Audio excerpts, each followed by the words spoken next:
বনমন্ত্ৰীৰ নিৰ্দেশক কেৰেপ নকৰে খালকুছা আঞ্চলিক বন বিভাগে আৰক্ষীৰ নাকৰ তলেৰে নিশাৰ ভাগত প্ৰতিদিনে ৰঙা মাটি খননৰ অভিযোগ নিশা 11 বজাৰ পিছৰে পৰা সন্তোষপুৰ আৰু চৰুৱাবাখৰা অঞ্চলত চলে এই বেপাৰ একাংশ ভূমাফিয়াই বনাঞ্চলৰ পৰা অবৈধভাৱে ৰঙা মাটি খননৰ অভিযোগ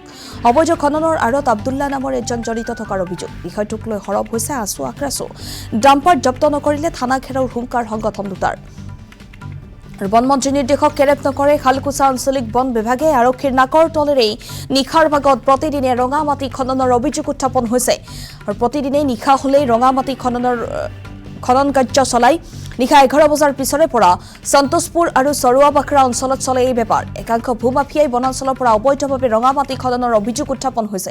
অবৈধ খননৰ আৰত আব্দুল্লাহ নামৰ এজন লোক জড়িত থকাৰ অভিযোগ বিষয়টোক লৈ হৰব হৈছে আছু আৰু আক্ৰাছু ডাম্পাৰ জব্দ নকৰিলে থানা ঘেৰাও কৰাৰ হুংকাৰ দিছে সংগঠন দুটাই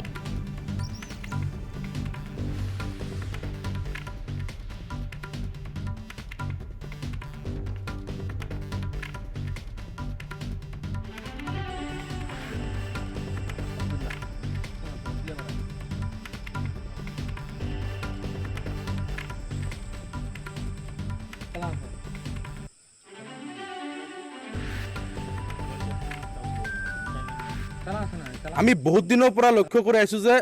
সালকোছা ৰেঞ্জৰ অধীনত টিলাপাৰা চৰুৱাবাখৰা আৰু সন্তোষপুৰ এলেকাত যি অবৈধভাৱে লাল মাটি খনন কাৰ্যসূচী চলি আছে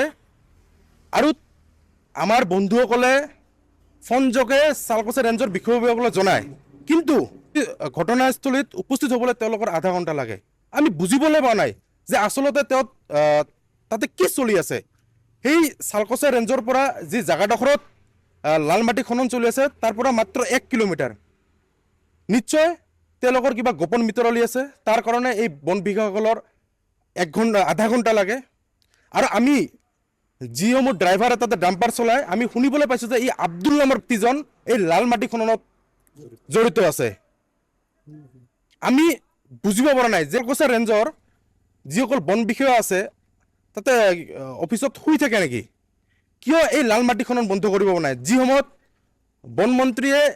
নিৰ্দেশ দিছে যে এইসমূহ বন্ধ হ'ব লাগে মানিলো যে এই সালকোছা ৰেঞ্জৰ যিসমূহ বিষয়ববীয়া আছে তেওঁলোকে নাকত তেল দি শুই আছে কিন্তু যি তাৰে ডাম্পাৰ চালানবিহীন ডাম্পাৰ যি সালকোছাৰে চলি থাকে তাতে এই সালকোছা আউটপোষ্টৰ আইচি গৰাকীয়ে কি কৰে আমি সকীয়াই দিছোঁ যদি আপোনালোকে এই লাল মাটি খনন বন্ধ নকৰে আপোনালোকৰ এই সালকোছা ৰেঞ্জৰ আৰু এই সালকোছা আউটপোষ্ট আমি ঘেৰাও কৰিবলৈ বাধ্য হ'ম হয় বহুদিনৰ পৰা লক্ষিত হৈছোঁ যে সালকোছা বন বিভাগৰ অধীনত চৰুৱাবাখৰা আৰু সন্তোষপুৰত অবৈধভাৱে লাল মাটি খনন কাৰ্যসূচী চলি আছে নিশা হ'ল মানেই এই ভূমাফিয়া দুৰ্বৃত্তকাৰে সেই ডাম্পাৰেৰে সন্তোষপুৰ আৰু চৰুৱাবাখৰাৰ পৰা লাল মাটি খনন কাৰ্য কৰি আছে আচলতে আমাৰ প্ৰশ্ন যে সালকোছা বন বিভাগে কি কৰি আছে নাকত তেল দি শুই আছে নেকি তেখেতসকলে আমাৰ বন্ধু বান্ধৱসকলে বা আমি যেতিয়া এই খনন কাৰ্যসূচী চলি থকা অৱস্থাত যেতিয়া এই সালকোছা বন বিভাগক আমি ফোন যোগেদি জনাওঁ সিহঁতে সেই